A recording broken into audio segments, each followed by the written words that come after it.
Good afternoon, everybody. If you're joining us from around the world, good morning or good evening. It's nice to have you here again for another wellness webinar. I'm Amy Leitman, president of NTMIR. I will be your moderator for today's session. Today, we're pleased to welcome back Dr. Michelle MacDonald from National Jewish Health for NTM, Nutrition and Body Image. Michelle MacDonald is a clinical dietitian and certified diabetes educator at National Jewish Health. She provides compassionate, comprehensive nutritional care to adult patients with various chronic conditions, including bronchiectasis, cardiovascular disease, chronic kidney disease, chronic obstructive pulmonary disease, gastrointestinal disease, interstitial lung disease, non-tuberculous mycobacterial disease, obesity, rheumatoid arthritis, scleroderma, and type 2 diabetes. Michelle works closely with multidisciplinary teams of specialty clinics, counseling both inpatients and outpatients. She is dedicated to helping patients use nutrition as a supportive therapy to manage disease and optimize health. Michelle completed a Bachelor of Science in Human Nutrition at Cornell University, a Master of Science in Food Science and Human Nutrition at Colorado State University, and a dietetic internship at the University of Northern Colorado. And for today, if you have questions, you can type them into the Q&A box. You'll recognize it with that little icon on your screen. So you type your question into the box there, you hit send. At the end of the webinar presentation, I will be reading out the questions for the presenter to answer. Don't forget about our upcoming presentations on Sunday, November 14th, Managing Effective Changes with Goal Setting with Dr. Devin Smith, and a very special Science from Your Sofa presentation on Monday, November 29th, Waterborne Pathogens, Microbiology and Mycobacteria with Dr. Joe Falkenham and Dr. Ted Maris. So please register for those and we hope you join us. We'd like to thank INSMED for supporting our programs, and I'd also like to thank all the people out there who've supported us throughout the year. We couldn't do what we do without you, and we really appreciate your support. Please follow us on social media so you can get all the latest news. We're on Instagram, Facebook, Twitter, and our YouTube channel, which houses all of our webinars and all of our past conference videos. Sign up for the latest news at ntminfo.org. Okay, can you see my screen? Yes, we can. Great. So today's topic, first of all, let me back up. Thank you again, Amy, for having me. You put on this is such a great series. I actually hope I can tune into the Joe Falkenham one, and Devin Smith is also great. So I just feel honored to be part of this and hope that it can be helpful. Today's topic is NTM, Nutrition and Body Image.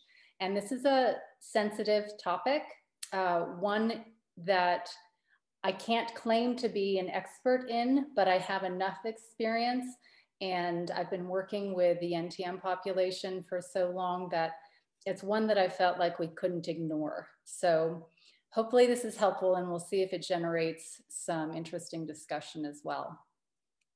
Okay, so in terms of the overview, I wanted to say a number of words about body image, because I think that's part of the underlying issue here that's generating the issues that I see within the NTM population. I want to give you perspective from a clinician or from me regarding concerns that I have with any kind of disordered eating behaviors. And there is a distinction between eating disorder and disordered eating. There's a spectrum. So I chose to use the term concerns with disordered eating here because I wanted to focus on the behavior, and I think it's more inclusive. You know, most of the people that I see wouldn't qualify as having they wouldn't qualify as having a true eating disorder, although some people do. It is a subset of the patients whom I see with NTM, but a lot of people that I see, I think, including people who may have an eating disorder, fall into the disordered eating category. So I tried to choose those terms carefully. And I will also say, I mentioned this at the beginning, but I'm not an expert in eating disorders, and for that matter, disordered eating, but I do have some good experience, and I hope that anything that I say is taken, knowing that I'm coming at this with good intention, but I certainly hope I don't offend anyone. But I think, again, it's a very important topic that needs to be addressed. So I'm hitting it head on here today. Then we'll transition into what is a healthy weight for individuals with NTM LD. And by that, I mean NTM lung disease. And if you happen to attend the National Jewish Conference yesterday that was virtual for patients, you may have heard a little bit about what I said and what was said by other providers. So I will reiterate that here and provide a little more detail. And then I wanted to end with what are healthful habits and foods. And I probably could have expanded on this more in terms of what is a healthy orientation with food and in terms of a relationship with food. And I won't necessarily go into like having a healthy relationship with food, although that's important, but I will touch on what I consider to be healthful habits and healthful foods for people, particularly if you have NTM lung disease. Okay. So with that, let's go into the beginning. In terms of body image, this is defined as how you see yourself when you look in the mirror, or let's see, I can't read my own slide. Hold on, let me close this down. There we go. Or see yourself in your mind. It's what you believe about your own appearance. It's how you feel about your body, including your height, your shape, and your weight. And it's how you physically experience or feel in your body. So it's really a lot about your own perceptions of yourself and what you see when you see yourself externally in a reflective surface, or how you see yourself in your own mind. Many of us internalize messages starting at a young age that can lead to either positive or negative body image. A healthy body image is an important part of mental and physical well-being. And that's true for anyone. It becomes true in any kind of a condition like NTM-LD, where there are either restrictions put on what you can and can't eat, say regarding reflux, or where weight loss is a common feature of the disease process, because it kind of starts to then blend with some of the societal things that we've learned about body image, and there's interesting interactions there. So a positive body image is a clear, true perception of your shape. It's seeing the various parts of your body as they really are. And that can be distorted in a distorted body image. Body positivity is slightly different. It's body satisfaction. It involves feeling comfortable and confident in your body, accepting your natural body shape and size, recognizing that your own physical appearance says very little about your own character and value as a person. A negative body image, by comparison, involves, as I mentioned, a distorted perception of one's shape and feelings of maybe shame or anxiety or self-consciousness. And people who experience high levels of body dissatisfaction might feel like their bodies are flawed in comparison to others. They are more likely to suffer from feelings of depression, isolation, low self-esteem, and eating disorders. And unfortunately, just growing up in America as a female, I feel like I can relate to a lot of this. And I feel like almost everyone I know that's a female, that's a close friend, has shared also personally that they can relate to a lot of this. And then as it relates to people who may have true eating disorders, research indicates that body dissatisfaction is the best known contributor to the development of what are defined conditions, anorexia nervosa and bulimia nervosa. And so I wanted to bring those in here, again, not because I'm an expert, but because they are part of a subset, or they are a subset of patients that I see who have NTM-LD. And I thought it might be informative to kind of discuss what those are. So in terms of a definition, anorexia nervosa is characterized by low body weight and body image distortion with an obsessive fear of gaining weight. That tends to be a defining feature. Anorexia manifests itself by depriving the body of food, or someone with this condition would food restrict. It often coincides with increased levels of exercise, typically more than maybe what is called for. And what's interesting is that there are two main subtypes. There's a restricting type, and this is the most common type. And a person who has anorexia, who restricts this person may severely restrict their food intake based on not only calories, but also sometimes they reject foods because of the color, or maybe the type of food, or something that's perceived as good versus bad. There are reasons why they cannot eat certain foods. There's also another type, someone who may have anorexia and may restrict food, but they may also be prone to either binge eating or purging. This is less common, but how this is, I guess, classified is this particular person might also have bouts of restriction and that person also may regularly engage in binge eating and or purging behavior. And the purging behavior can come in the form of too much exercise. That can actually be a purge. In other words, vomiting is not the only kind of purge. Someone can just exercise too much. There are other types of purges. And what I honestly see commonly in all of my clinical practices, people may overuse laxatives. And that becomes apparent because we see abnormalities in their electrolytes like potassium. They may also overuse other medications. I commonly see overuse of thyroid medication. And so someone is essentially trying to rev up their metabolism as a purge. So these are serious things that I do see. Bulimia nervosa, I didn't necessarily write a definition. I actually took some criteria from a standard manual, and some characteristics are, because sometimes people ask me, like, you know, do I have this behavior, I'm concerned about it, am I bulimic? And I'm not anyone who can diagnose that, but I understand some of the criteria, so I'm sharing that with you. So someone with bulimia may have recurrent episodes of binge eating. And what that means is that they're eating in a discrete period of time, or in a sit-down period, an amount of food that is definitely larger than most people would eat during a similar period of time and under similar circumstances. So it's kind of a large amount of food at one sitting. Importantly, there's a sense of lack of control over eating during this episode.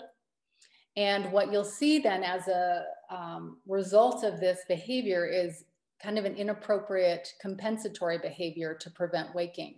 It could be vomiting or purging. It could be misuse of laxatives or diuretics. I forgot to mention that. Or other medications, like I mentioned, thyroid, those are also considered a purge. Could be fasting to try and compensate for that large amount of eating, or could be excessive exercise. And this is regarded as maybe a condition if it occurs once a week for 3 months. So it's something that's occurring fairly regularly. And also this person who may deal with this, their self-evaluation, meaning how they think of themselves, is unduly influenced by body shape and weight. So that's where the kind of body dissatisfaction comes in. So I hope these are potentially helpful, not only to anyone who might be dealing with something like this themselves, but may know someone who may be dealing with something like this. And I think, again, it's important for me to state that I'm not here to diagnose anyone. I'm just trying to give you some more information so that you can be well equipped to maybe understand what's happening, and then reach out for help if needed. Okay, so back to body image. While we may all have our days when we feel awkward or uncomfortable in our bodies, the key to developing positive body image, and so I'm kind of switching to how we can cultivate a body satisfaction, is to recognize and respect our natural shape, and to overpower any negative thoughts or feelings with positive, affirming, and accepting ones. And that's a whole art, maybe I should say, in and of itself. But how we talk to ourselves and how we treat ourselves in our own heads is really important. So I wanted to put up some information here. If you or someone you know is struggling with a negative body image and has potential disordered eating behavior, especially if you think it may fall into the range of a true eating disorder, then my message is please consider getting help very seriously. It's something that requires professional help, and there should be no shame in that. It's something that can be helped, but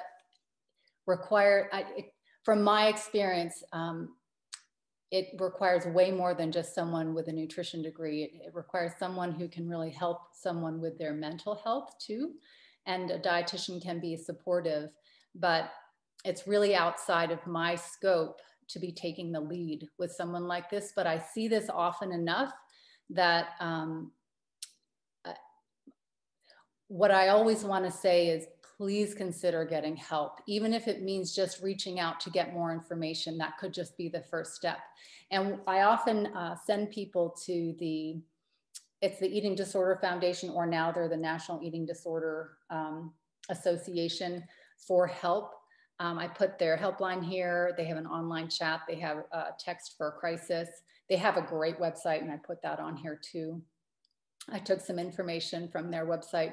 But again, I think what I would want to say, just as someone who cares for people, try to please have no shame in trying to reach out, or at least take the first step, because there is help out there. And especially, and so this is how I see it with people with NTM lung disease, sometimes it's a matter of life and death for these people. Anyone who it has any severe kind of form of disordered eating, and then also for people who fall into the eating disordered realm, we're trying to save these people's lives. And we know that we need extra help to support people like this, because the lung disease is so severe and so consuming that any form of severe food restriction can be a barrier to sometimes life-saving surgery. So we take this very seriously, and this is one of the reasons why I wanted to bring it up. Okay, so then I'm going to move into, as a clinician, what my concerns are when I see any form of disordered eating behaviors. And again, I know I've said this, but it doesn't necessarily mean that it's only for people who might actually have an eating disorder. It's for anyone who has any form of disordered eating behavior. And so what I mean by that is, we'll start with restrictive eating. I would say I see a lot of this. Let me just say I see a lot of it. And I do see it a lot in conditions like NTM lung disease, where there may be a predisposition either to weight loss because of the disease, so that kind of triggers more restrictive eating, or when there are restrictions requested of someone with NTM lung disease, such as reflux restrictions, I see that sometimes it gets a little bit out of hand. I also see people who just for one reason or another, and for good reason sometimes, want to be really healthful. They want to take the best care of their body, but sometimes it goes a little bit too far, and can be a barrier. So the first thing I have here is that sometimes it can be a barrier just to maintaining a healthy weight, or potentially restoring weight, or restoring lean body mass. And there was something else I wanted to say just about this. I think it's something that I see almost every day in my practice, and specifically with NTM lung disease patients. And it's a big concern of mine, because it becomes a barrier to people adequately eating to fight their infection, fight their disease. So in addition to being a barrier to a healthy weight, I see people suffer from poor mental and physical well-being because they're not eating enough. Poor sleep is often associated with not eating enough. Same with irritability and low mood. So when you're physically not feeding your body and not feeding your brain, it doesn't function well. You see people not able to think, not able to concentrate, not able to remember. You see poor mood, like I said, whether that's just being really irritable or being depressed, or apathy sometimes accompanies this.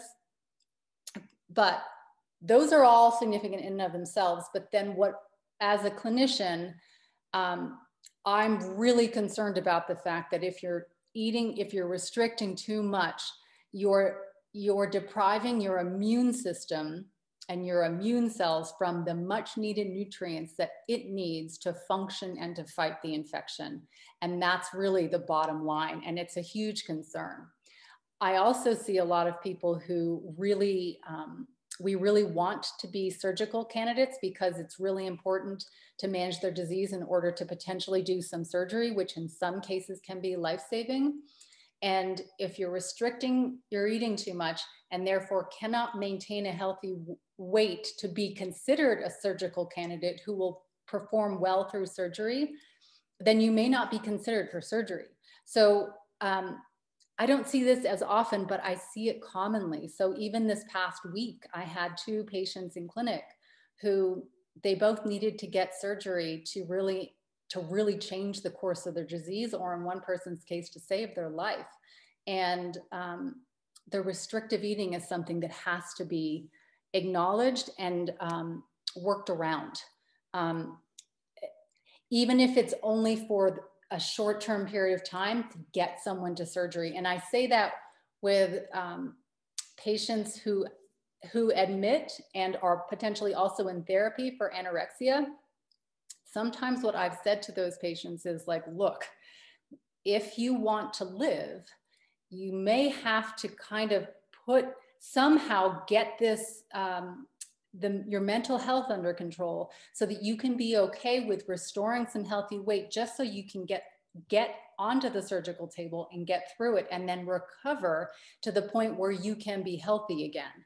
And sometimes thinking of this as a short-term goal, just think of the weight restoration as something you're doing right now to get through your next step. Sometimes that's really helpful. And I've had luck with that. And people who have had anorexia have had luck with that. And sometimes that is the best case scenario. Okay, so I've talked a lot about this, but it's important. Okay, so then let's move on to purging. And purging can also be a barrier to a healthy weight, but importantly, not always. Sometimes people will use laxatives or overuse other medications, and it doesn't necessarily, sometimes it does mean their weight is falling into the underweight category, but sometimes that's not always the case. I'll just put it that way. But if you're choosing to vomit in order to compensate for overeating or to control your weight otherwise, again, this is purely clinical. We're concerned that that's going to put you at risk for reflux, because essentially you're regurgitating, and then that regurgitation is getting high enough in your esophagus, your food tube, and it's coming out actually, so that it could potentially be entering your upper airway and then breathed in or be aspirated. Additionally, if you're vomiting at all and you're on an NTM antibiotic drug regimen, what we see is the medications are often not absorbed appropriately. So you're not helping the medications get into your system so that they can therapeutically suppress the infection. So again, this can be a very hard behavior to deal with, but know that as a healthcare provider who's trying to care for people, if we recognize a kind of a body dissatisfaction or mental health issue, and then we suspect this behavior, we're also very concerned about disease progression because of the reflux risk and the poor medication absorption potentially. Okay, in terms of binge eating behavior, this is just like eating too much at one time. And this actually can be a barrier to a healthy weight, but usually in the opposite direction. So you might see a little bit of extra weight in these people, but not always.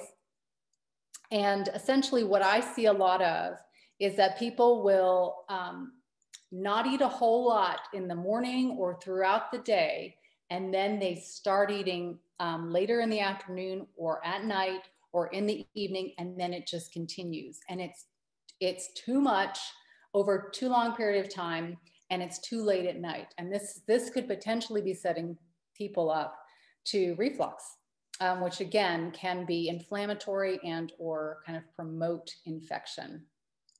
So what we see in clinic, I see all of these things in clinic, and I understand that they're not, these are issues that are rooted in psychology, not easy to fix, but have, well, not have negative mental health implications, but also can have these risks to your lung disease.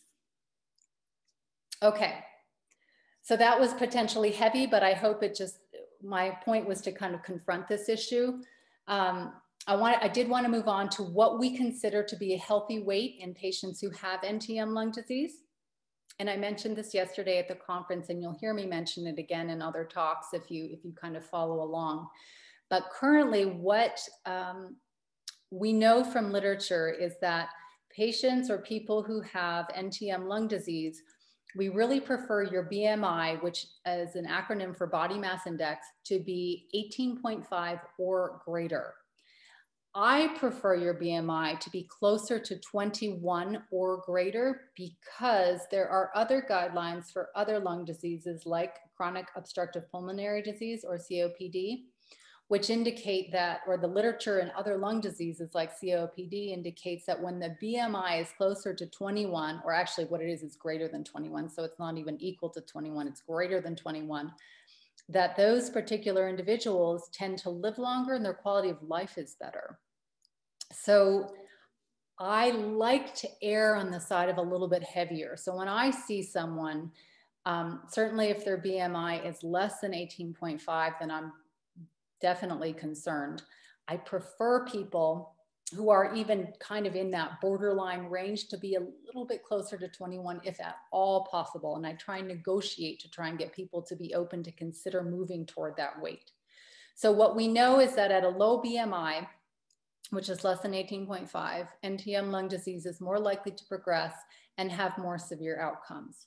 And so what that means, and I tried to put this up here in terms of just an average woman who's 5'4" or 5'5", a BMI of 18.5 is 110 pounds or less. Then that region would be considered high risk.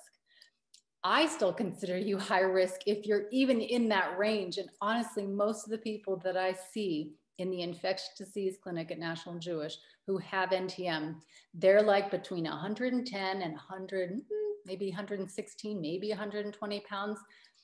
And so I still consider that high risk because it's too close. And this is just my clinical judgment, but I see people be at risk for weight loss and or experience weight loss at so frequently that I want people to have some protection. I want them to not necessarily have weight gain, but weight reserves. I want people to have a cushion. And if I can negotiate to have someone consider gaining 5 pounds so that maybe they're a little bit heavier than they are now and maybe a little bit higher than their usual, then I'll take that because I think that could potentially be very protective down the road. For a man who's an average height of 5'10", a BMI of 18.5 is 130 pounds. And then or less, of course, would be in the higher risk range. Moving towards a BMI of 21 is 145 pounds. And occasionally I see fewer men, but I do see men who do fall into the high risk category. So these are some of your benchmarks, and I should have put in here how to calculate it. Here it is. So I had this question yesterday, and I tried to direct message the person with the equation, but I wanted to put it in here in case you're interested. So BMI is body mass index. It is an index. It compares your weight to your height, and that's what an index is, really, a comparison like that. So I used a 5'5" female who's 110 pounds, and I just plugged in those values here to calculate BMI. What you'll notice is that there is a conversion factor. It's 703. So if you're not working in metric units, 703 helps convert to metric units. And that little caret there is meant to be meters squared. So I should have fixed that, but that's what it means. So hopefully that's helpful for you. So if you'd like to do this by yourself, you can do it manually. There's also good calculators online. The Centers for Disease Control has a good calculator, and you can just plug in your weight and your height and it will calculate it for you. Okay, so on to the last section of our talk. In terms of healthy habits and healthy foods, I like to promote the view that when you're eating to nourish yourself, you're eating for energy, you're eating for strength and vitality, and particularly all of these things to fight your infection and possibly be a strong surgical candidate if that's something that's considered in your case. In terms of other good habits, I regularly recommend what sounds like pretty basic advice, but ideally it's 3 well-balanced meals and 1 to 2 snacks daily. Now, not everyone has to do this necessarily, but if you have found that your life has been significantly or even profoundly affected by NTM lung disease, you've had weight loss, for instance, you've had appetite loss, you're coughing, you have pretty significant clinical symptoms, then I do think this is a really good approach every day, because it will help you get in what you need and it will give you the habits that you need to protect, to maintain, restore, or protect your healthy weight moving forward. And so what this looks like is building a healthy plate. And I kind of put here what I consider to be some of the minimums.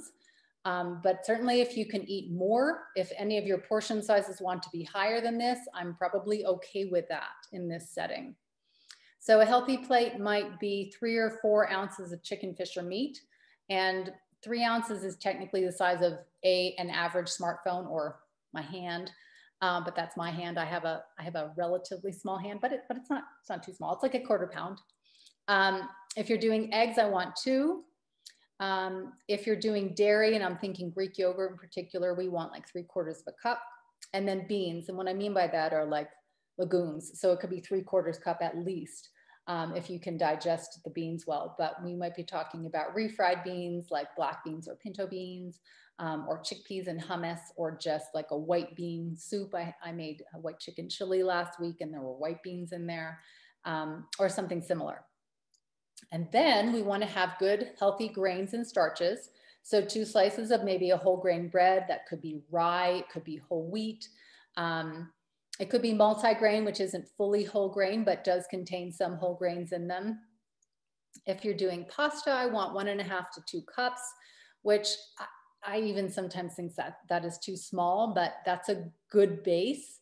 If you're doing a potato, let's do at least 1, whether that's a white potato or a sweet potato or another color, purple, we see purple here.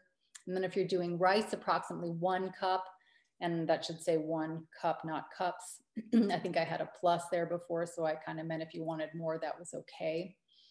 And brown rice and white rice, I think are both okay. Just as a complete side note, there is an issue of arsenic in brown rice. So I actually alternate my rices. This is a side note, but I will do white rice. I love jasmine rice, and then I'll alternate and do brown rice. And I buy my rice from California because the rices there are lower in arsenic. Since you can kind of find, Consumer Lab tests these things, and it's kind of good to know. I do eat rice though. Still, I haven't cut it out of my diet. Wild rice would be another good whole grain rice. In terms of healthy fats, you might have half an avocado as a portion, or a 1/4 cup of nuts. And I often recommend that portion size go up, or that you have a 1/4 cup multiple times throughout the day to get good calories and protein and fat. And if you're using olive oil, it could be other oils, other plant oils, but if you're choosing to use an oil like extra virgin olive oil, then we want like 2 tablespoons as a serving. Maybe that's going on your salad, or maybe that's something that you saute your vegetables in, or your chicken, fish, or meat, or your eggs. Or maybe it's something that you add extra to your food. Like I might have brown rice with salmon and some greens and sesame seeds, and then I will take toasted sesame oil and drizzle that on purpose for flavor, but also for good fats and good calories. Then to kind of complete the plate here, we want good portions of non-starchy vegetables. So at least 1 cup. If you don't need to focus more on the higher calorie foods and you can accommodate more non-starchy vegetables, you could have 2 big tablespoons, or not tablespoons, handfuls, and then do maybe a whole fresh fruit as a side. And so what I've just described is what I consider to be a healthy plate. And that could be vegetarian, could be vegan, but this would be like not in a day, but like for one meal. And if that sounds like a lot of food, then I'm going to encourage you to think about just slowly kind of pushing the boundaries on what you think is a good portion and try and expand it. But this could be just a good template. Okay, so in terms of healthful carbohydrates, I think it's good to know that carbs are good for our body. They are our preferred source of fuel for our body and for our brain. And importantly, they spare our body from breaking down our muscle for energy. And this is important for anyone who's experienced any muscle loss or just any kind of wasting due to the disease or infection or hospitalization. But in order to kind of rebuild that muscle, we need to make sure we're giving our body carbs so that the protein that we're eating can be used for rebuilding rather than being broken down for energy. So good examples might be cream of wheat, and you can get cream of whole wheat. Oatmeal, I use steel cut oats in my Instant Pot as a favorite. You can do muffins or pancakes or waffles, and you can try and make at least half of them whole grain. And what I mean by that is maybe half of the flour in them is whole grain, or maybe if you have a regular muffin, next time you pick a muffin, you could pick a whole grain one. Same applies to bread, crackers. Toast is similar to bread, but pick a whole wheat bread at least half of the time. Same with pasta, potatoes, and rice.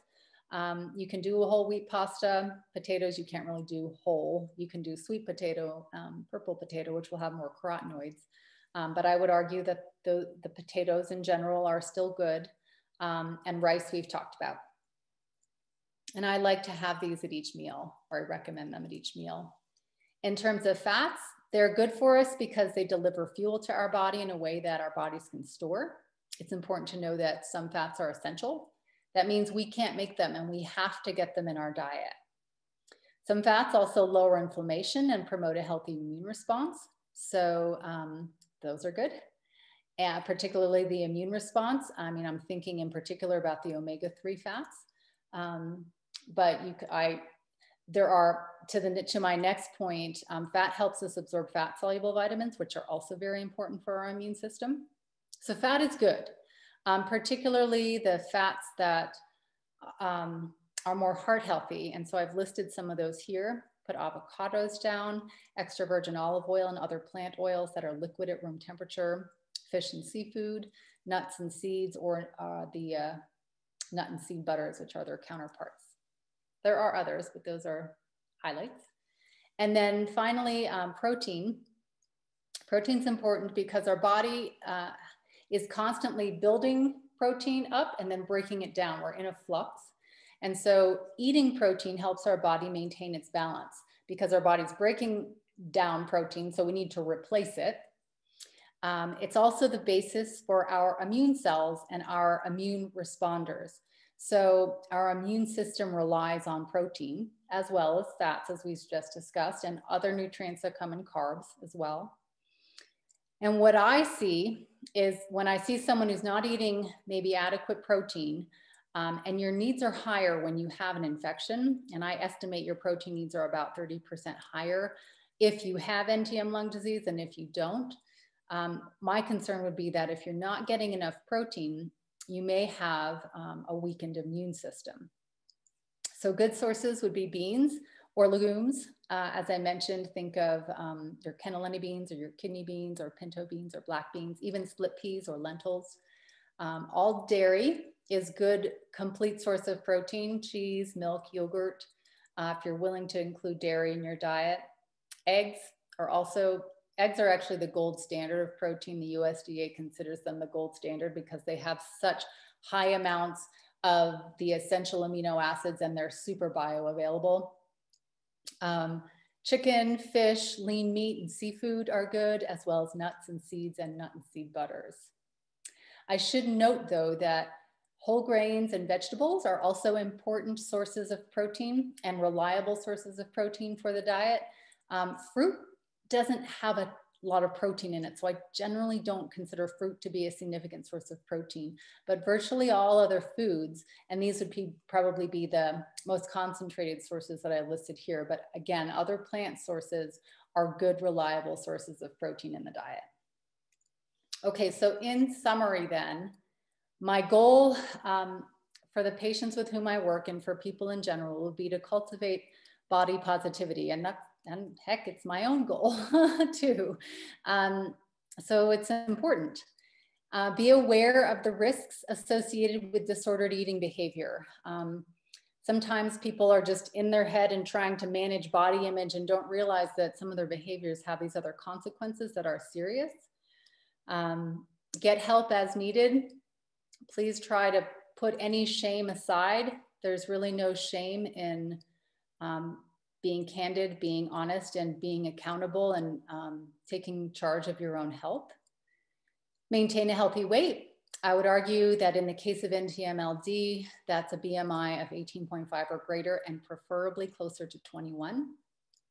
And choose healthy habits and foods for your mental and physical well-being. And that's it, I think. Yeah, that's it.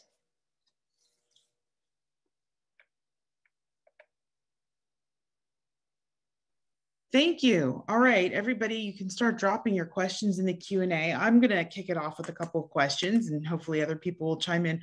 I have a question about the body mass index. With BMI, does that scale take into account different body types as well? Like if somebody is very petite, how does that scale adjust for it?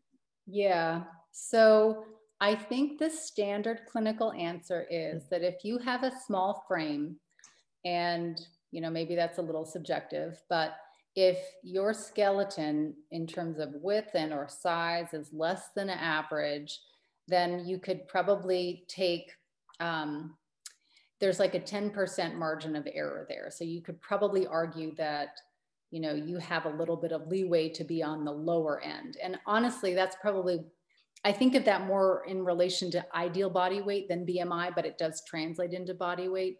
So you might have a 10% wiggle room. And then at the same time, on the other hand, if your skeleton is a little bit larger than normal, you could maybe increase what's considered normal or healthful by approximately 10%. If that's helpful, it's kind of a general guide, but that's how I think of it. Okay, thank you. Question from the queue. Do you recommend any particular vitamins or multivitamins? Yeah, so maybe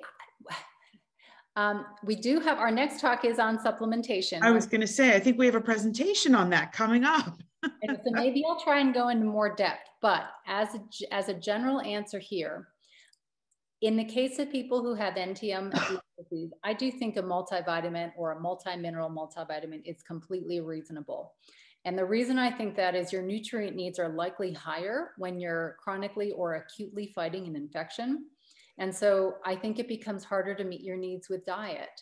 And so what I typically recommend is an age-appropriate, iron-free multi-mineral or multivitamin that does not contain megadoses, which would be more than 500% of your DRI or daily recommended intake, with the exception of potentially vitamin D and vitamin B12. It's hard actually to find a multivitamin that doesn't have too much vitamin B12 in it. And you can find them though. And I think off the top of my head, Costco's vitamin actually might be a good one. I would have to double check this. Maybe I'll do this for my presentation next month. Nature Made, it tends to be another brand that I recommend. And any of the, some of the leading brands, like anything that is like a Centrum Silver or Women's One a Day, or is there another one? I think those are the two, or any of the generic equivalents that might be like those leading brands are generally good. What was I saying? So vitamin B12, it's hard to find one. let me just say this, vitamin B12 is often in multi-mineral multivitamins for people age 55 or older, or 51 or older, because the USDA says that a lot of adults over that age tend to not absorb B12 as well. So they do recommend a supplemental source, whether it's in a cereal that you're eating or potentially a multivitamin, multi-mineral. And then vitamin D is just kind of a hot vitamin, and it has been for a while. And sometimes some of the multivitamins tend to have a lot of vitamin D in it, but typically if they don't have more than 4,000 international units in the serving, then it's still considered safe. So, and that would be considered a large dose. And then I typically also recommend people check for a third-party certifier on a multi-mineral or multivitamin, so like Consumer Lab or NSF or USP, and there are others, but these are objective third-party companies that will check supplements for quality, for consistency, and for safety, meaning lack of contaminants. Okay. We have a few questions in the queue now. And this one, you may want to pull up the slide and share it. Someone is asking, can you go over the BMI formula again? Sure. Does that mean I have to share my screen? No, if you can read it out, then go for it. Oh, okay. Yeah. So I'm going to go back. Here we go. So to calculate your BMI, you take your weight in pounds, and then you divide that by your height in inches squared. And you take that quantity and multiply it by 703. And then you get your BMI in the units in which it is typically measured, which is kilograms per meter squared. Okay. How do you work out your diet when you're at risk of diabetes with respect to whole grains and whole wheat foods? I guess they were asking about that as well, but what recommendations do you have for somebody who's got that risk factor? I know I get this question a lot, and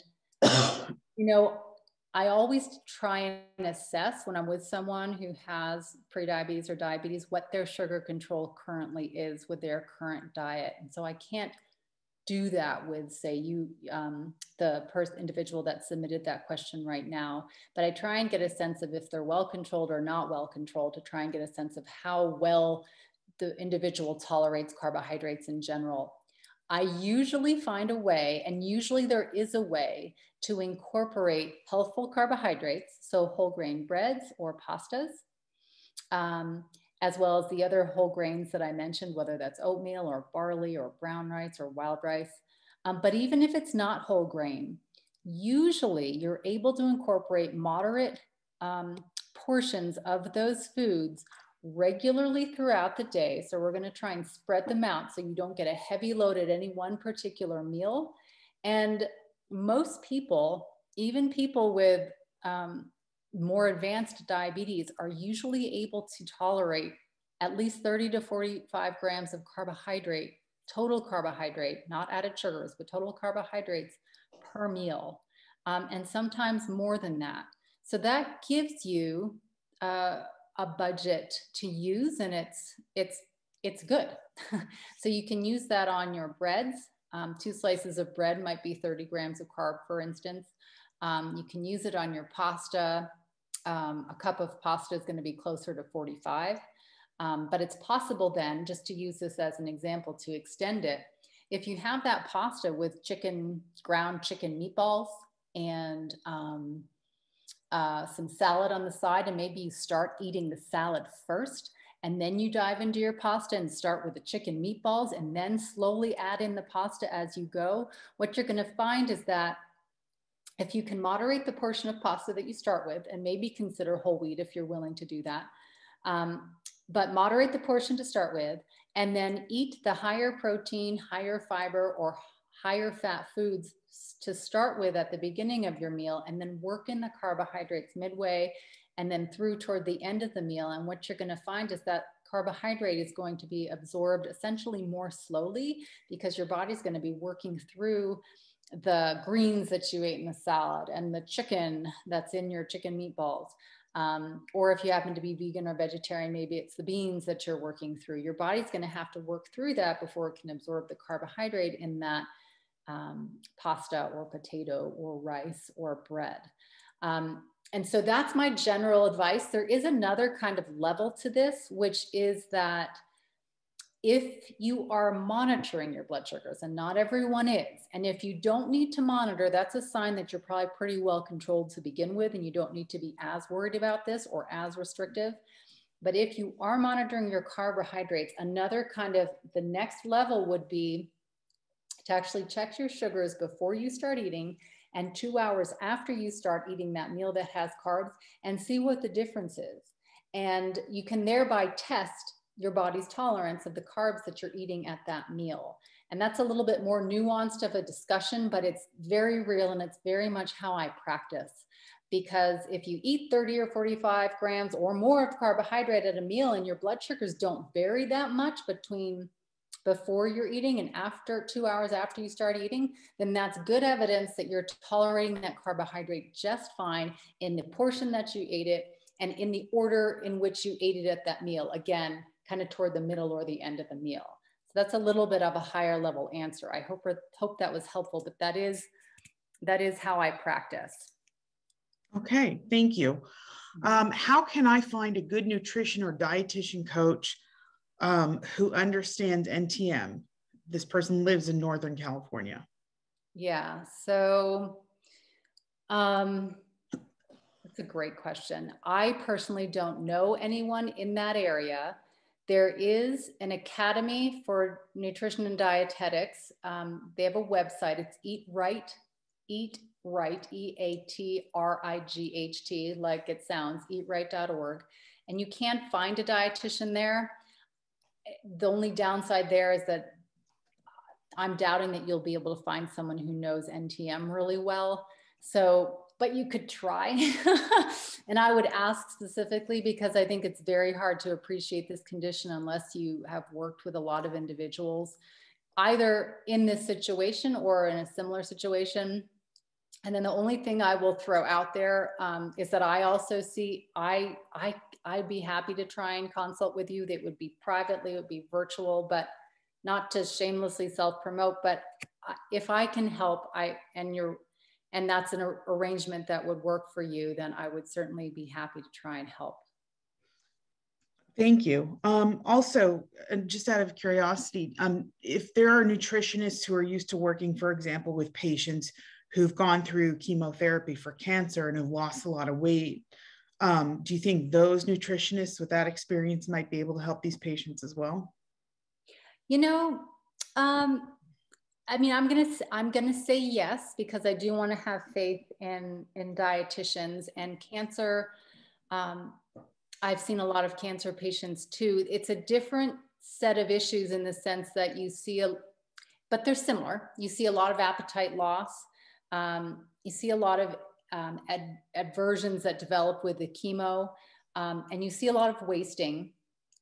So in terms of basic recommendations for how to increase intake or supplement your diet with nutritional supplements, it's very similar.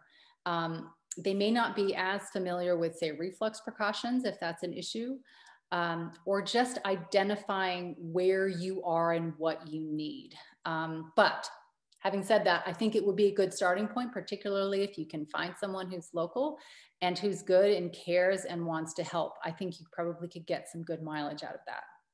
Okay. Somebody writes, I have a problem with gluten and dairy. I have COPD, NTM, and IBS. I eat organic and really try to eat enough, but I'm stuck at 93 pounds and I'm 5'4". So do you have any recommendations for them? Yeah. Any thoughts off the top of your head? Right. So, gosh, I see a lot of, and I'm super concerned about where you're sitting in terms of your nutritional status.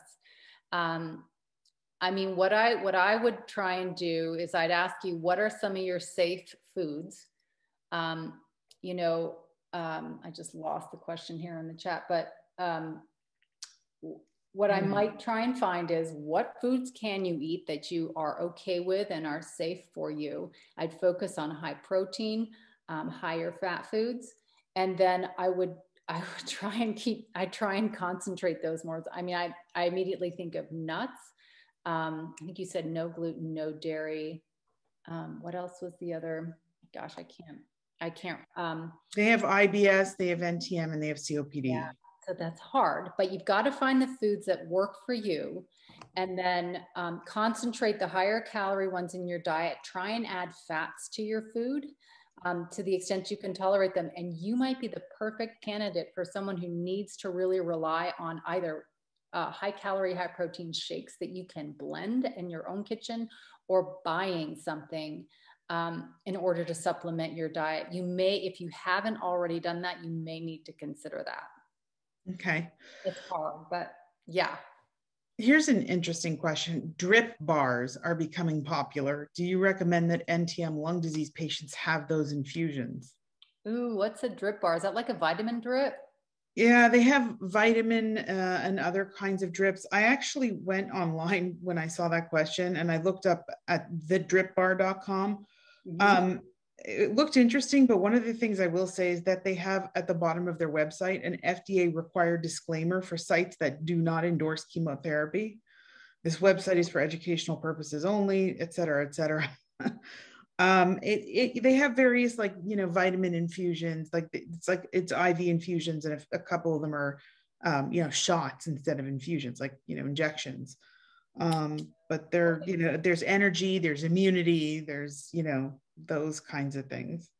So I am not super familiar with these. I have a member of my family, I have a relative who has done these and likes them for whatever reason. So what I will say is I'm not that familiar with what these places are administering, meaning I don't know what they're offering and in what amounts. My concern might be that the amounts are huge megadoses, and most academic institutions that are experts in nutrition or medicine, like Harvard or Tufts or Cornell or Berkeley, they don't recommend megadoses because of potential harms. And so therefore, I would want to know more information. How much of a mineral or vitamin is being administered? Because if they're okay, so here, follow me through this. They're probably administering way more than you would get in a normal multivitamin, because otherwise, why wouldn't you just buy a multivitamin and use that? So then I do have concerns about megadoses and toxic levels. That's just, I'm going to put that out there. And I have concerns because of the potential harms, but also because it might just be a waste. If you are given a dose of, 10,000 milligrams of vitamin C, which is a dose that Linus Pauling was known to take in order to prevent cancer, your body absorbs about, time out. So if it's in a vein, it's going to be different. So never mind, I'm going to stop saying that. What I was going to say is that if it goes through your digestive system has a maximum amount that it can absorb at one time. But if it's actually going into a vein, then you're getting huge megadoses. And all I can say is some vitamins are water soluble, and you're going to end up potentially just excreting a bunch of it just in your urine. So it's almost like, and maybe a bit of a racket in that way, and that might be pumping something into you, but if it's coming right back out, then what's the point? And if there are potential harms associated with it, then I'm concerned. So I'm a little bit of a skeptic, because I see those operations potentially as taking advantage of people who think more is better, and that worries me. So I'm skeptical, but I don't have information.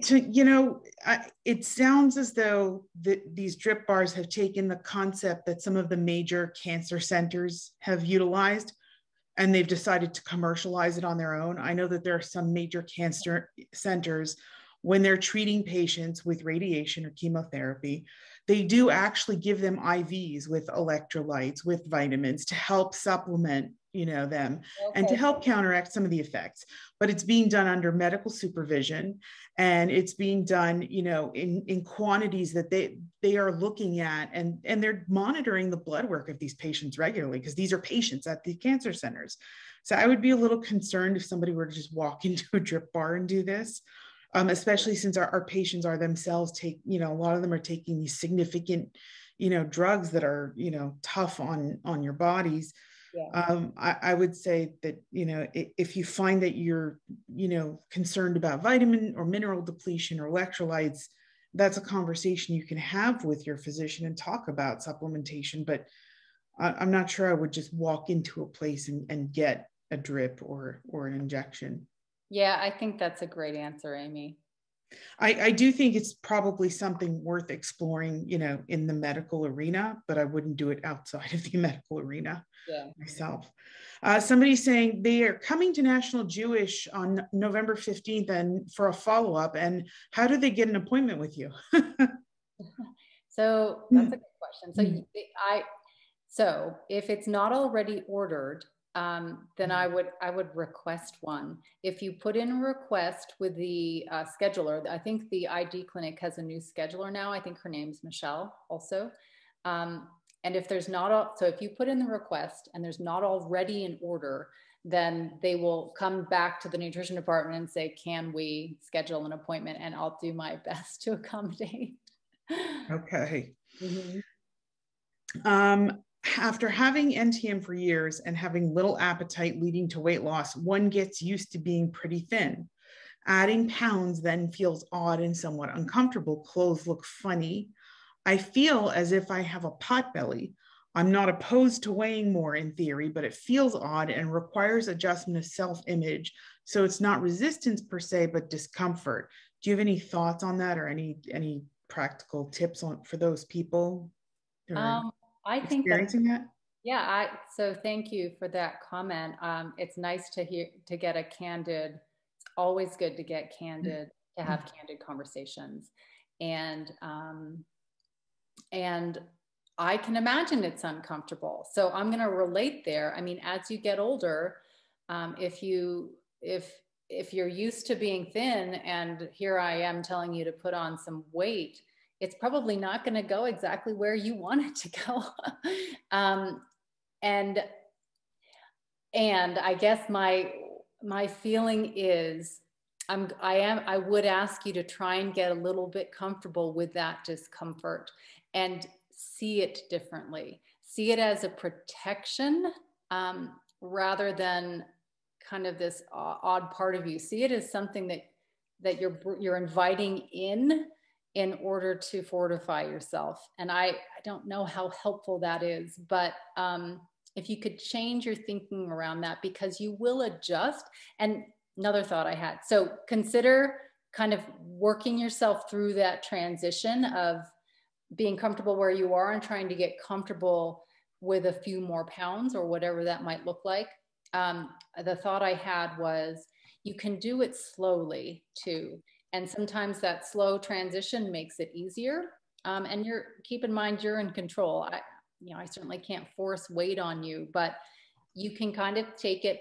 Say you took a pound or two a month, and then you could kind of renegotiate.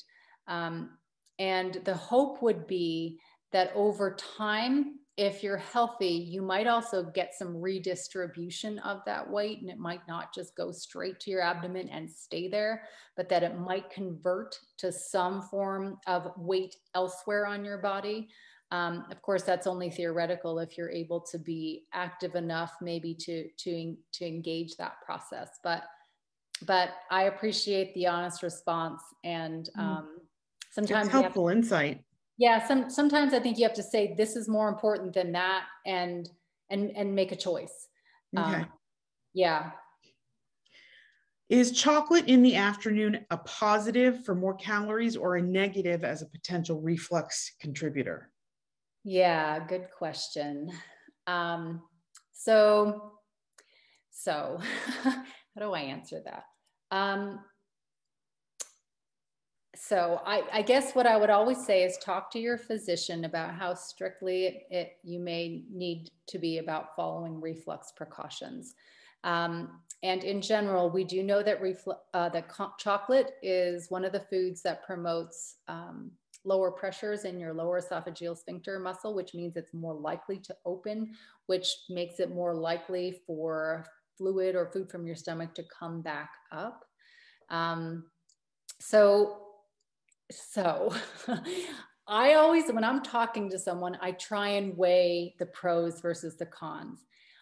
I think if you like chocolate and you can include it maybe occasionally in smaller amounts during the day, whenever that may be, then try and be mindful of staying upright after you eat it.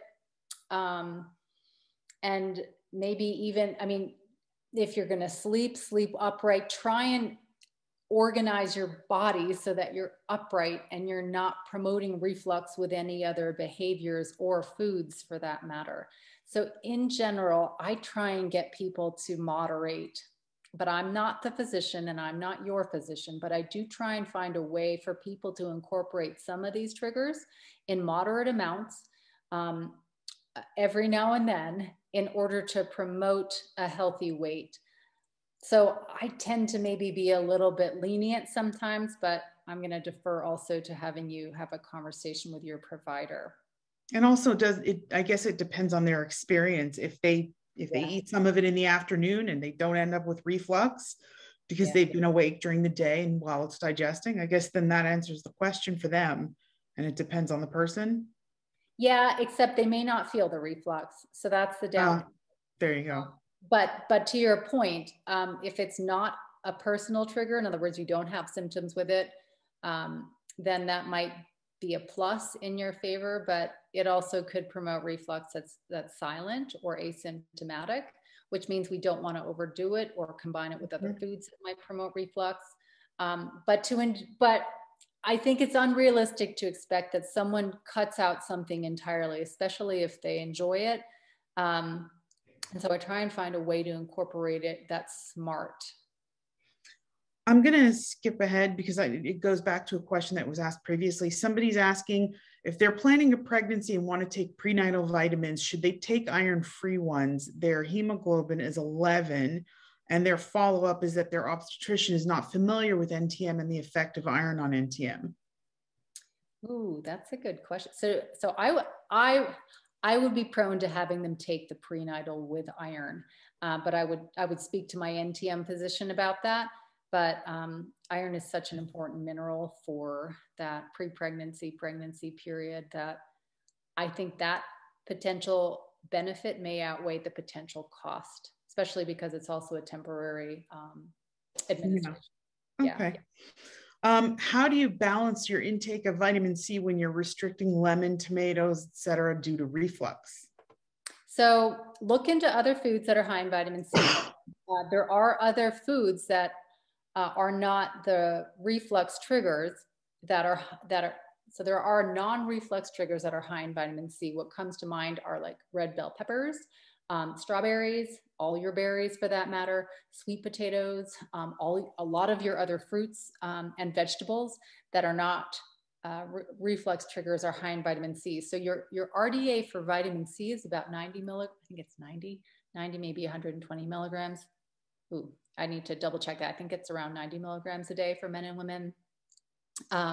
And that's completely doable with foods that do not promote reflux. Okay. We've had a couple of people ask about the issue with iron and NTM patients. Can you go into a little detail as to why iron might be an issue with patients with NTM? Right. So let me, hold on. Let me see if I can. There was something that I was just reading recently. What was it? Okay, I'm forgetting right at the moment, but the basis for the iron-free supplements with patients who have NTM LD is specifically, first of all, it's regarding supplemental iron. It does not apply to dietary iron.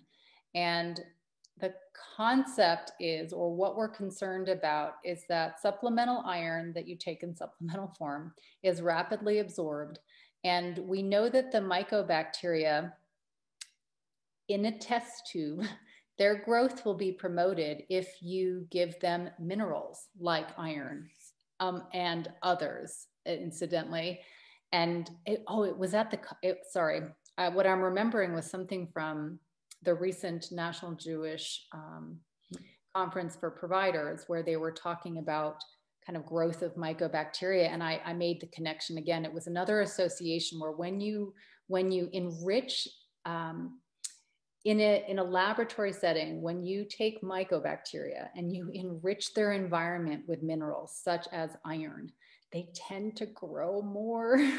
So does that mean that's happening in your body? We don't know. However, there's enough basis from a metabolic standpoint for us to be concerned that we think you're safer without supplemental iron unless you need it for a true iron deficiency anemia. And something else I thought of, part of the metabolic basis for this recommendation is that your body tends to sequester iron when you have an infection so that your bugs don't get it. So it's a protective mechanism so that the bugs don't grow as well. So we don't want to be flooding your system with minerals such as iron because we are concerned, it's not proven, but we're concerned that this may promote their growth. And we don't think that there's a need for it unless you have demonstrated a need, such as in the case of this pregnant woman or someone who might be trying to become pregnant. And that's not a conversation that doesn't come up for me a lot in my own practice. So I'm guessing that in that case, the pregnancy benefit outweighs the potential negative with the mycobacteria. And it also comes into play if you have a true iron deficiency anemia, but that is a tricky thing to sort out. So you need to have that confirmed before we would consider supplementing you. Okay. And somebody's asking, are there other minerals that should be avoided besides iron? And is that something that you want to get into next month with your presentation? Yeah.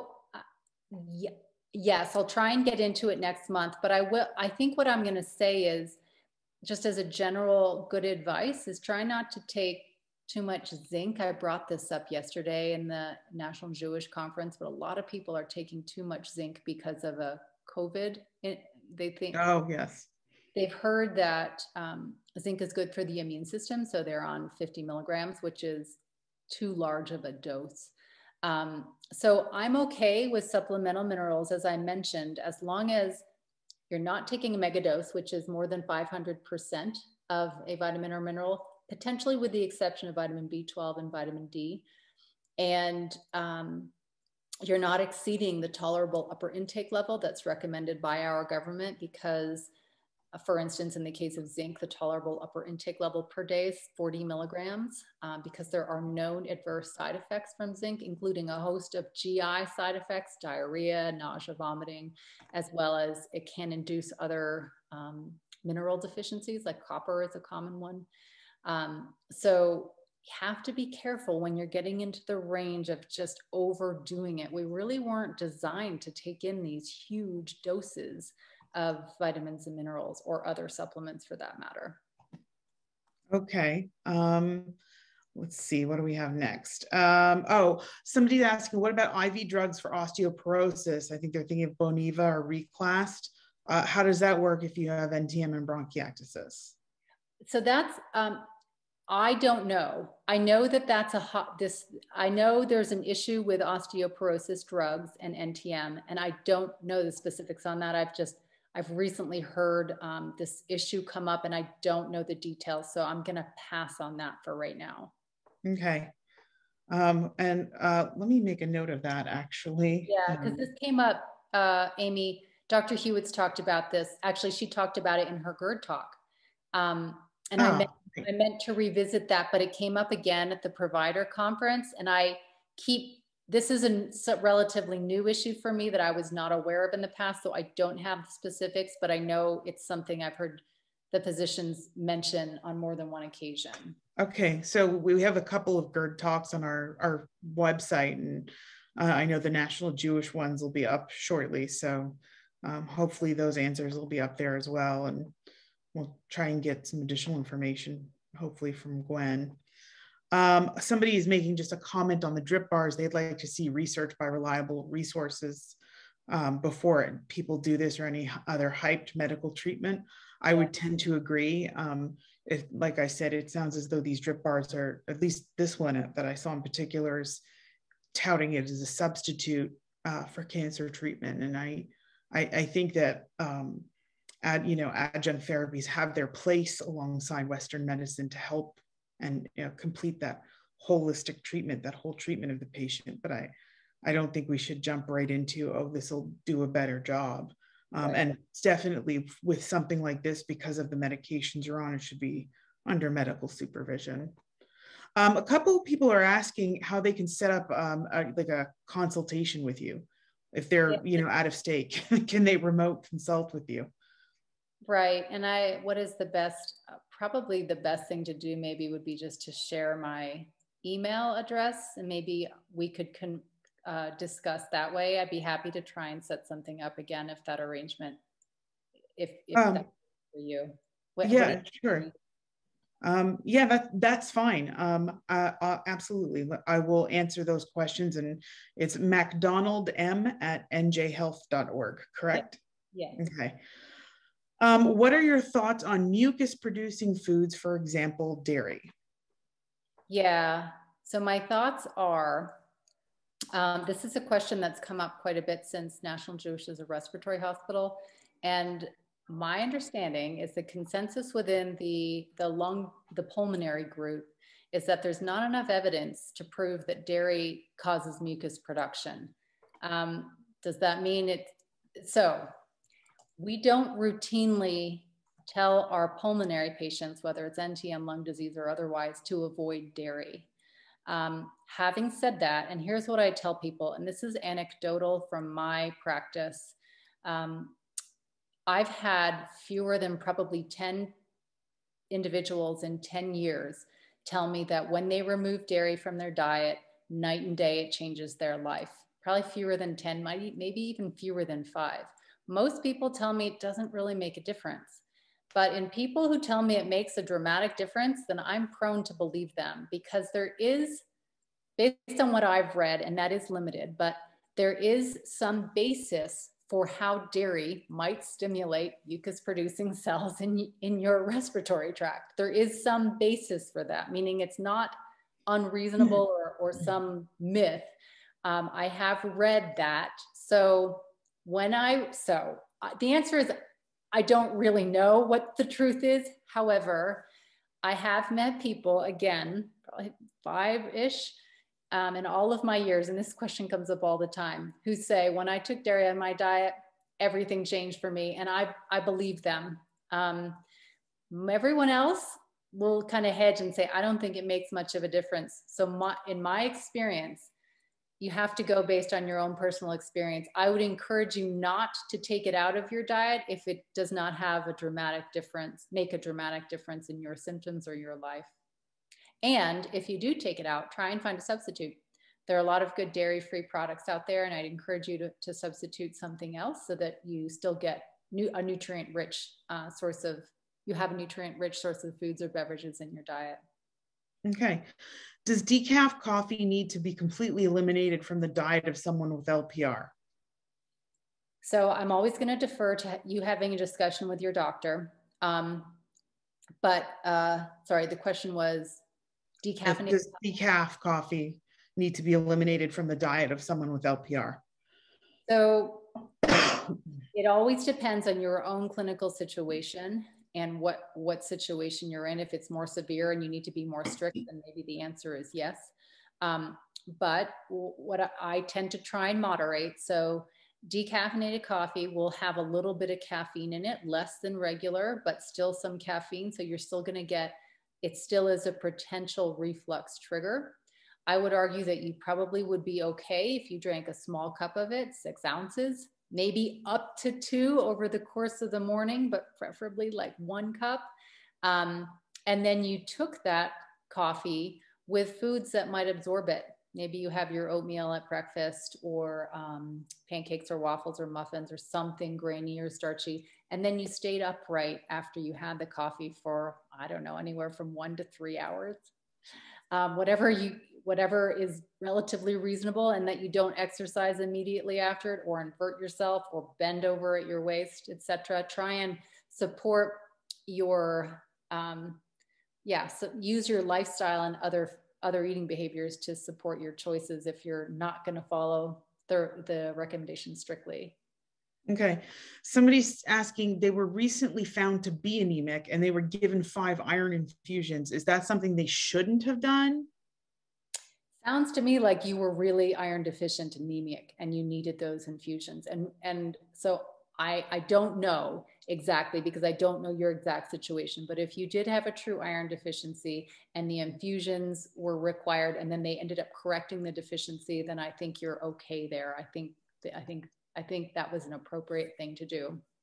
That's my opinion. Okay, great. That's what I thought it might be. With someone saying they were treated for NTM 5 times and bronchiectasis for 20 years. They've now been diagnosed with secondary polycythemia, and I apologize if I pronounced that incorrectly. Her PCP says it could be due to the bronchiectasis. Do you have any suggestions on foods to eat or avoid to help with the thickening of the blood? Okay, I don't know enough about secondary polycythemia.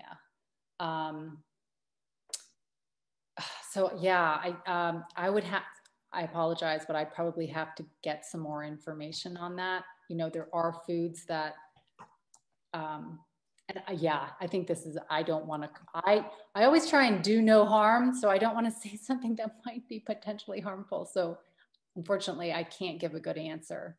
Okay. Somebody's asking about another osteoporosis drug, Avista, which is a raloxifene. She says, Dr. Hewitt thought it was a biophosphate, but it's not. What do you think about it with NTM if it's not a biophosphate? Do you have any thoughts on that? I don't know enough about that either. I'm sorry. Yeah, I don't. Someone is saying, I have SIBO, and I'm not sure what SIBO is, as well as NTM. They have no appetite. They have a lot of nausea, and they have to eat low fermentation foods. What can I do to keep my weight up? I am really struggling. Oh, bummer. Sorry to hear that. So it's hard when I can't, I guess, get more of the specifics, but my first reaction is to ask and to hope that maybe you're treating the bacterial overgrowth in order to suppress it. Because otherwise it's hard to manage with diet alone. So I would probably defer to your provider, hopefully a gastroenterologist who might have recommended treatment either with an antibiotic or probiotics. And then do the best you can with the diet. I typically recommend, the diet's hard though, but I recommend the Monash University low FODMAP app for your smartphone if you have it, because you can look up foods and look to see which ones contain low FODMAPs. And you can use that as a guide to make smart choices. And then regarding the nausea, I think that's hard. I'm not exactly sure why you're having nausea. I don't know if that's a bacterial overgrowth thing or if you would consider treating that too. But if the nausea is significant enough that it's getting in the way of you eating, then you should consider some kind of management of that so you can remove it as a barrier. And I don't necessarily think you should always throw medication at something, but if there is a significant issue that's in your way and there is a way to manage it medically, it might be worth trying to see if you can take better care of yourself once you get some of those symptoms under control. That's hard. Okay, thank you. And I'm going to ask a question. I don't see any others in the queue right now, but I'm going to ask, can you give us that recipe for that white bean chicken chili? Oh, cute. That sounds like a great recipe, and I think we'd like to share it with everyone. Okay, sure. All right. Well, thank you, everybody. I don't wait. Name of the app just mentioned. Okay, the app just mentioned was the Monash University Low FODMAP app. Yes, and it does cost, I think it's $7.99. I've paid it once and then I get all the updates. So, oh, you can't really see that. Yeah, that's not helping. Okay, it is exactly what Amy just said. Okay, Monash University Low FODMAP app. Yeah. I made a note of it so we can actually put it in our useful links on our website too. Okay. And I thank you so much for the time and an excellent information. Somebody wrote in. Thank you very much. I agree. This was wonderful. I look forward to that recipe and to trying it out on my family. It sounds delicious. And the perfect thing really for the fall and winter. I know it's a good one for the season. Everybody, I'd like to thank everyone for joining us today. I'd like to thank Michelle MacDonald again for joining us. This was a wonderful webinar, and we appreciate your time. Everybody have a wonderful week, and have a wonderful week, everybody. Thank you again for joining us. We love having you here. We love all your questions. You ask wonderful questions all the time, and we really enjoy it. Thanks. We'll see you next month. Thanks. Bye-bye.